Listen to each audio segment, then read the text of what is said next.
So big shift here. And by the way, yes, the Sun and Venus are exchanging. People will say, oh, there's that exchange. Doesn't that cancel it, modify it, make it better? It could make it better, but again, what it's making better, these are two enemies that are exchanging. Again, and what an exchange does, when you don't really understand it, because again, if you haven't done a lot of work around these things, case studies and years of training, the Parivartana yogas and exchanges, they hold together, like for example, success in your endeavors or something. If you bring some success in what Venus and the Sun want to accomplish together, particularly as they are, you know, house rulers in a particular nativity. So again, if you're talking about someone's birth chart and Sun-Venus exchange, like the debilitated Sun and Venus in Leo, then it's going to be a certain type of, it's called Sambandha, where it's going to glue those things together, and the goals that you have around these two planets based on what they share will often be held together. But in this case, again, they're functional enemies. They don't share much. They don't have much in common. So this Sambandha is not that strong. And in many ways, it holds together this kind of stuck feeling that I'm talking about. Again, you can look around you and see, you know, people will often say, and I'll see it in the comments, well, but there's also that exchange, so that's not too bad, right? That's good. And again, no context. Instead of interpreting it, it's actually even showing what happens. It can bring this kind of sort of revolving door. This is also what the exchange does. The debilitated the debilitated Sun is ruled by a very frustrated and irritable and haughty, self-righteous Venus in Leo. And those two things are kind of toggling back. Now, if there's something that you want to do that serves both of those things, it gets supported. Like, for example, keep fighting with each other, stay in battle. You want to keep battling, it's going to hold it together. Because the aggrieved Venus and the debilitated Sun with all this combustion is getting kind of fed into each other. So if your goal is to make war and have an excuse to fight and battle over these things and to be backed into your corner full of self-righteousness, well, it's going to support that. So that's what it supports. Again, when you get planets that are friendly, exchanging, and especially if they're gentle or whatever, it supports that. For example, like Mercury, Venus often get into an exchange, which, by the way, once Venus moves, then the exchange is going to be between Mercury and Venus. That's going to be some relief. This exchange between Mercury and the Sun, between the Sun and Venus is not so good.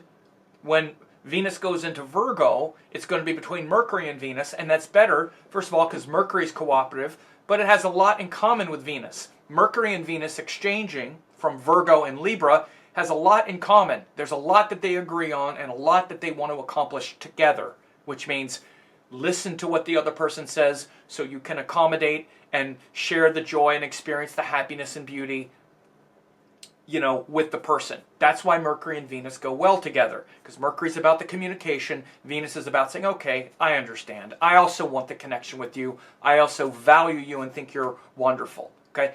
So those two really help each other. This isn't. Venus is like, I'm the queen. Get on your knees and, you know, apologize again, beg again, or something.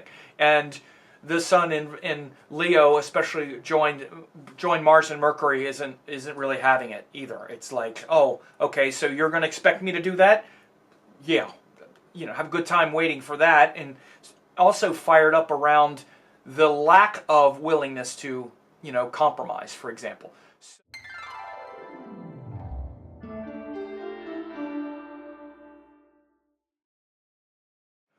So we could see some movement around some of these really awful issues, and I'm going to make a prediction that, you know, by the first week in November, I think we're going to see some movement, some positive diplomacy in some of these world events.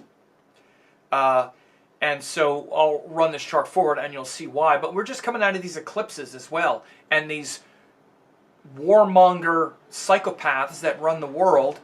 This is a perfect setup for it. All this combustion in Libra of compromise, of agreements, of diplomacy. And they're like, no, absolutely no diplomacy, no ceasefire, war, war, war.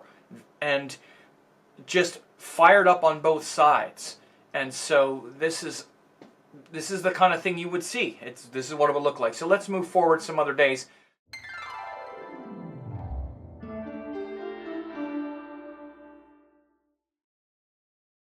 When Venus is debilitated, many times it's either joined the ruler, so usually either Mercury is there with Venus, or it's exchanging with Venus like you have in this case. However, because of this retrograde that happened and Mercury and Venus are so far apart, they're not going to be exchanging very long. You could see Mercury's at 27. Mercury's about to go into Scorpio. He's much further away from Venus. There's a lot of elongation here. So Venus pops in there on the second.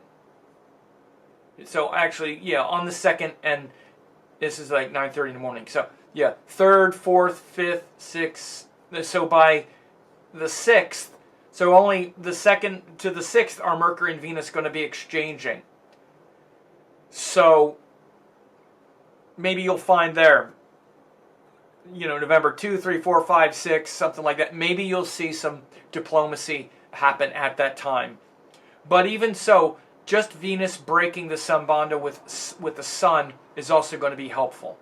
So I think from here we're going to get closer to peace with that situation, at least what we could call peace. Just today we saw some atrocious bombing of a refugee camp. This is just, all of it is just horrible. Both what happened to the Israelis from Hamas, and then of course the Israeli retaliation, all of it is awful. So, but I don't want to get too into that. Obviously, we all know about this because it's just redundant at this point. I did make a prediction that I think it's going to start to get a little easier in that context. We also have these planets moving closer to the exact aspect with Jupiter, particularly the Sun. Jupiter's aspecting the Sun as well, and also Mars. So the Jupiter influence on this Sun, I think, can also bring some relief. And also Saturn moving direct. You see Saturn turns direct. It's on the 3rd, I believe, 4th. So by the 4th, Saturn actually stops the stationary and starts to just inch forward a little bit. So at least he's no longer going back, and he'll kind of station there for a bit.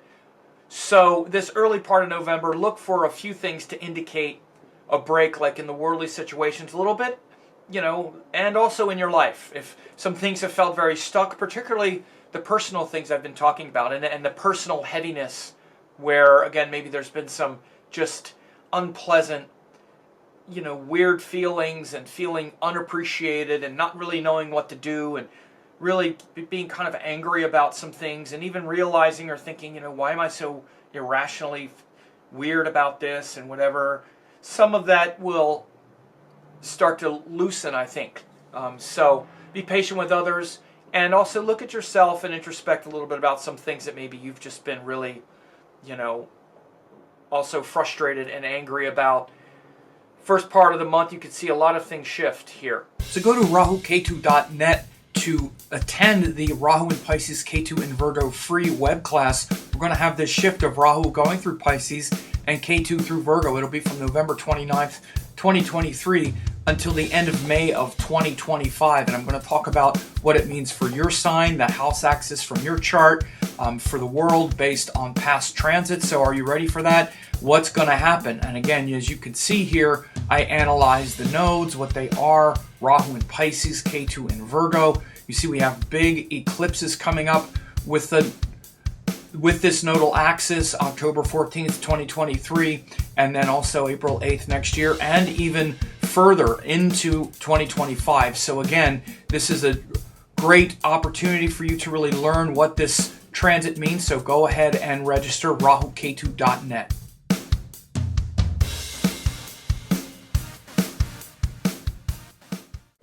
Go to yourtruenaturevideos.com to get the Live Your True Nature 4-part video series. The first is called Your True Self, Your Cosmic Self, where we talk about the Atman, the Jiva Atman that comes down into the 9 planets of Lord Vishnu, how we incarnate. Then we look at our egoistic struggles in video 3, where we try to return back to the path home, the joyful and wise path home, in video 4. So again, yourtruenaturvideos.com. It's time to know yourself, not just believe in yourself. For a limited time, I'm offering 10 hours of masterclasses, Yoga and Vedic Astrology, Quantum Vedic Astrology, and Spiritual Astrology Masterclass. These are 3 great courses that will really help you a lot. Now, in case you don't know who I am, I taught the AstroVed certification course, Dattatreya Shiva Baba, in 2010. Ravi Shankar published my book in 2018. I've been around for decades. I've been teaching these great classes, and if you go to VedicAstrologyEssentials.com, you can get this 90% off discount of these 3 great classes, more than 10 hours, guaranteed value. You can check this out. These 3 classes will give you all the necessary tools to begin to learn Vedic astrology. Please find me on YouTube at Sam Jeppy, Vedic Astrology Teacher. On there since 2007, thousands of hours of classes. Also on Facebook at Astrology Teacher, tons of articles updated regularly, and I'm on Instagram at Vedic Astrology 108, ongoing updates and interaction.